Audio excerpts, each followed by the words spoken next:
Hey everyone, one of the worst things you can come out to in the morning is this. Finding out that you have a flat tyre, especially on a brand new tyre, my Road 5. So I've done some research and I've got myself a puncture repair kit and I'm going to see if I can do it first time on my own. So the first thing to do is to get some air in your tyre so it's easier to push. So let's do that.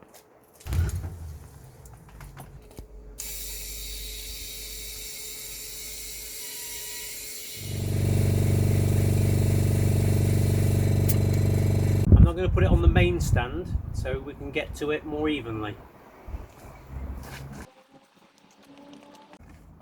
And it's much easier to push now it's got air in the tyre.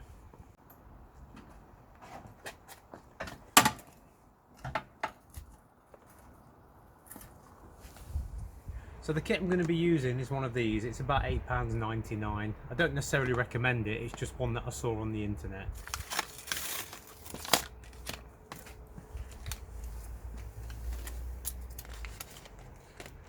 So it consists of 4 things. You've got the router cleanery type thing, you've got the glue, you've got the applicator, and you've got 5 of the plugs. First thing I'm going to do is take the screw out, put some glue on the cleaner router, and then we'll move on to the next section. Unscrew it, you can hear that. So I'm going to hold that there for a second. I'm going to get this. I'm going to pop a little bit of glue on it. So I need to just pierce the end of that. I think this is like vulcanizing rubber glue or something.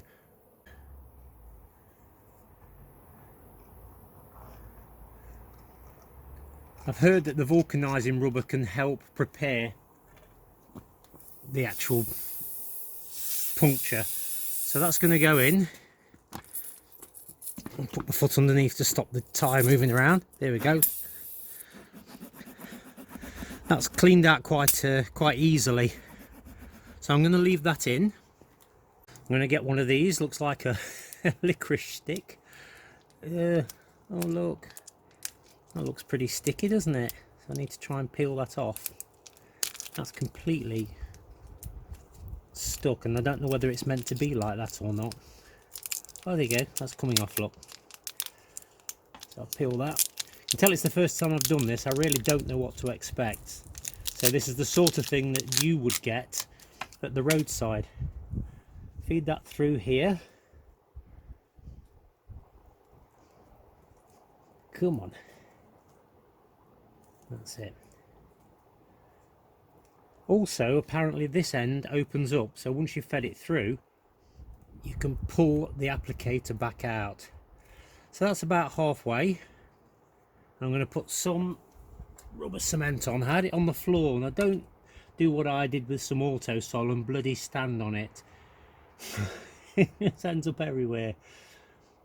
So there's some glue there, and some glue there.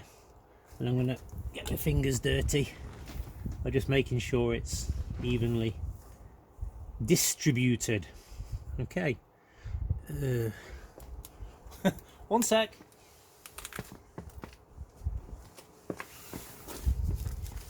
Right then, so the next thing to do will be to pull this out and to feed that in. Ready? That pushes in. You've got to be careful now that you don't push it all the way through. Should be about 1 inch. And they say in the instructions to pull it out sharp. There we go, that did the job, didn't it? And then I think we just leave it for a little bit. Then we're going to trim that off.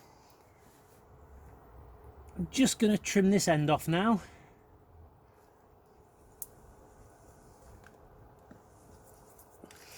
I'm just going to simply trim this end off now because simply...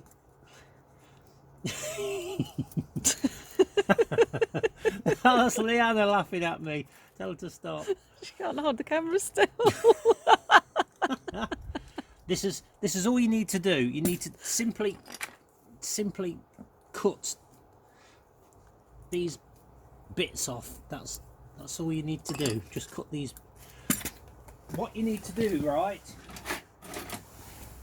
At the side of the road, you pull your scissors out of your pannier, and you cut the bits off. You go to the shop and you buy yourself some scissors, and then I'm going to put some air in and I'm going to test to see if it's still leaking. Pop some air in. I'm just picturing the repair popping out and hitting me in the eye. My roadside pressure gauge.